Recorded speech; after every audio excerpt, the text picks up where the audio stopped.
Selamlar, nasılsınız? Ben enteresan bir ruh halindeyim. Bugün erken kalktım. 2 gündür uyumadım. Dün 6'da uyuyakalmışım akşamleyin. Sabah 6'da da uyandım, evet. Şu an saat 10:52. Too Hot to Handle izliyordum kendime işkence etmek için. No kissing or sex of any kind.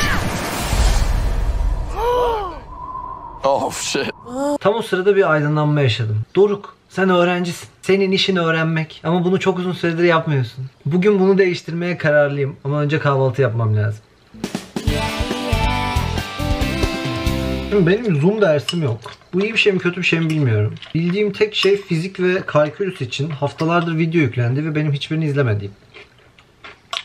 Galiba algebra'ya da yüklüyorlar. Dersin varlığından nasıl haberdar değilsem. Endüstriye giriş bölüm dersimde de işte her hafta grup ödevi var ve grup arkadaşlarıma ayıp olmasın diye onu yapıyorum yani, ama bu kadar. Tabi okul açılacak diye şimdi benim götüm tutuştu. Bu videoyu çekmemin sebebi de o. O yüzden hep beraber tekrarlayalım. Teşekkür ederiz Doruk, sorumsuz olduğun için. Ben biraz burayı toparlayayım.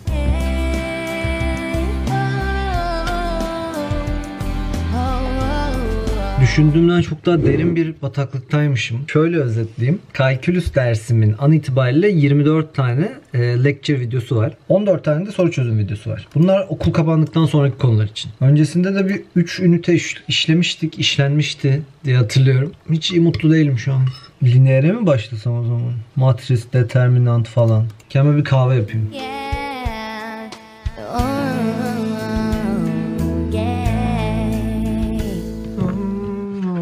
Bana hep derslerle ilgili video çek diyorsunuz. Hiç soruyor musunuz peki Doruk derslerle ilgili mi? Mesela programımsı bir şey yaptım kendime. Biraz bok gibi oldu ama ya. Biraz çirkin oldu ama yani. Derslerimi yazdım. İşte 7 tane ders alıyorum demiştim ya. Bunlar da şeyi olanlar. Bu hafta ödev teslimi olan derslerim. Şunlar da ne? Mesela fiziğin bir sürü farklı sitede materyali var.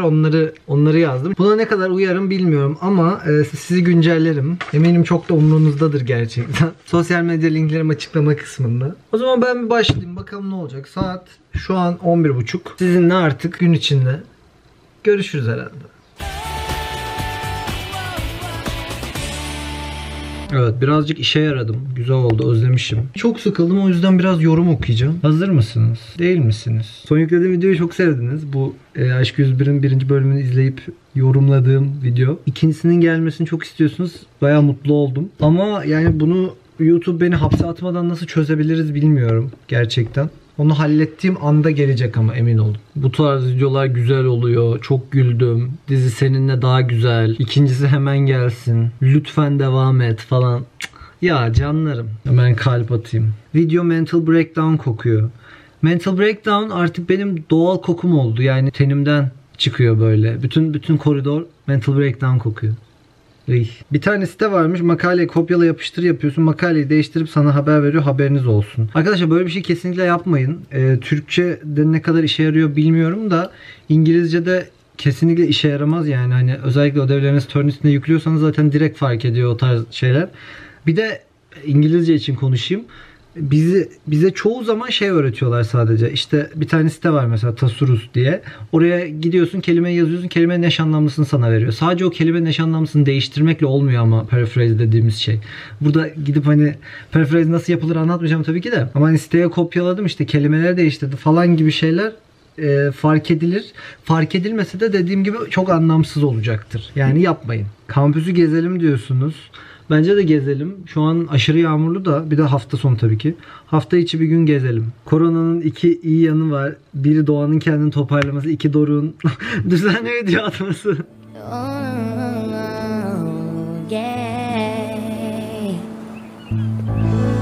Bugün aşırı derecede ne onun adı? Pale. O yüzden bu daha çok ortada.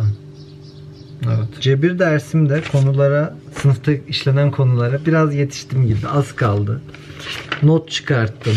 Yani çok basit şeylerden itibaren transpoz bilmem ne. Bu arada cebir dediğim zaman bu derste ablam benimle dalga geçiyor. Diyor sen medresede mi okuyorsun? Ne diyeyim, algebra mı diyeyim? Sonra millet laf atıyor işte. Neden Türkçesini kullanmıyorsun? Sen Türk değil misin? Özenti. Siz ODTÜ'lü biriyle konuşsanız, yani bir iletişim kurmaya çalışsanız çıldırırsınız. Çünkü terimler falan o kadar birbirine karışıyor ki konuşurken. Böyle kendimizi ifade etmek için yarı Türkçe yarı İngilizce konuşuyoruz. Şimdi bundan da ofens alacak belki beşeriler vardır izleyicilerimde. O yüzden kendi adıma konuşmuş olayım. Biraz Dua Lipa'nın yeni albümünün ne kadar iyi olduğu konusunda konuşabilir miyiz? Çünkü artık yeter, bunu konuşmamız gerekiyor. Bir aydır dinliyorum. Her gün dinliyorum.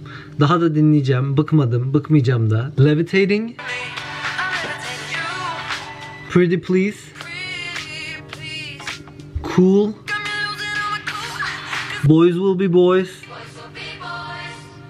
Talented, brilliant, incredible, amazing, show-stopping, spectacular, never the same, totally unique, completely not ever been done before, unafraid to reference or not reference, put it in a blender, shit on it, vomit on it, eat it, give birth to it. Kültürel bir reset. Ended many careers. Hadi gelin biraz da fizik çalışalım.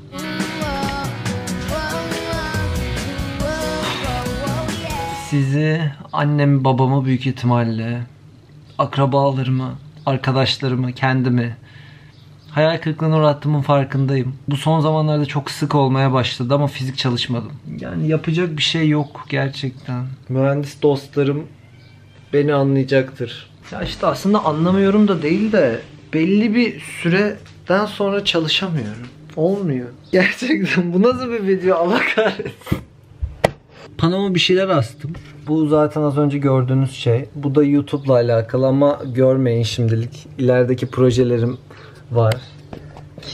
Kimse bana plansız, programsız demesin. Bakın bir şeyleri planlıyorum hayatımda. Ne? Yoksa her gün paper yazmaktan sıkıldın mı? Üzülme güzel insan. Sen yaparsın. Sen çok güçlüsün. Hayal et. Devrimin çimenlerinde yuvarlandığını düşün. Yeniden A4 yokuşunu çıktığını, şenlikte Bedük'e dans ettiğini. Ben hep ne diyorum? Herkes okumak zorunda değil. Herkes mühendis olmak zorunda da değil. Yani bu ne? Ne bu? Ne yani?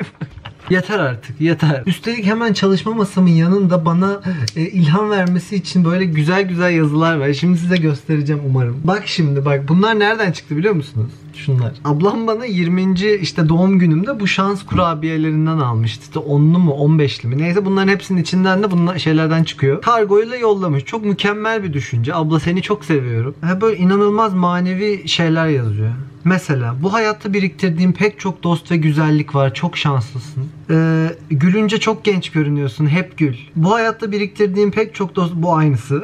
Maddi ve manevi olarak aydınlık günler seni bekliyor. Yeni yaşın sana iyi gelecek. Önceliklerini bir daha düşün. Mesela çok önemli. Önceliklerimi tekrar düşünmeliyim. Oha, bunun arkasında sayılar var. Buna hiç dikkat etmemiştim lan, bir dakika. Numbers, what do they mean? Fortune cookie. 19-23.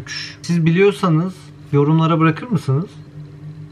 Yes. Kafandaki projeleri hayata geçirmek için iyi bir döneme giriyorsun mesela. Giremedik o döneme. Ve hayatımda aldığım en iyi not. Kameramın yine şarjı bitti. Videoyu nasıl bitirmem gerektiğinden emin olamadım. Ama videoyu bitirmem gerektiği sanırım aşikar. Çünkü çok enteresan bir hal almaya başladı. YouTube Türkiye'nin yüz karası olduğum için özür dilerim. Kanalıma abone olun. Kanalıma artık lütfen abone olun. Analitiklerime bakıyorum. İşte izleyiciler kim, nereden izliyor, ne kadarını izliyor, beğeniyor mu, hangi içeriklerimi izliyor falan, böyle bir araştırmaya girdim. Hani sizler için vaktimi harcıyorum. En iyi içeriği, en kaliteli içeriği sunabilmek adına. Bir bakıyorum %81.3 mü, %83.1 mi ne abone olmayan insanlar izliyormuş. Bütün videolarımı izliyorsunuz, abone olmuyorsunuz. Neden? Neden? Hepsini izlediğinizi biliyorum. Neden abone olmuyorsunuz? Videomu beğendiyseniz beğenin. Beğenmediyseniz dislike verin. Çanı açın. Çanı açan gerçekten var mı? Ben hayatımda hiçbir YouTube kanalı için çan açmadım çünkü. Neyse siz benimkini açın. Sanırım sonra görüşürüz demekten başka bir şey düşmüyor. Bu videoyu editleyecek olan gelecekteki Doruk bana şu an büyük ihtimalle çok kızıyor. Çünkü bu ne yani şu an? Bundan ne çıkarabilirsin? Bundan nasıl bir içerik çıkabilir? Hoşça kalın.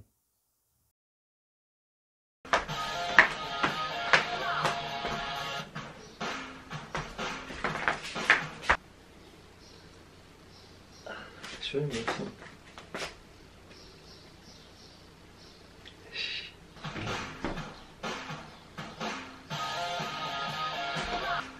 Lan böyle yapıyor ya. Böyle yapıyor ya. Allah Allah. Merhabalar. I was filming a video. I just did that. I mean, I was like putting myself, but I never did that before.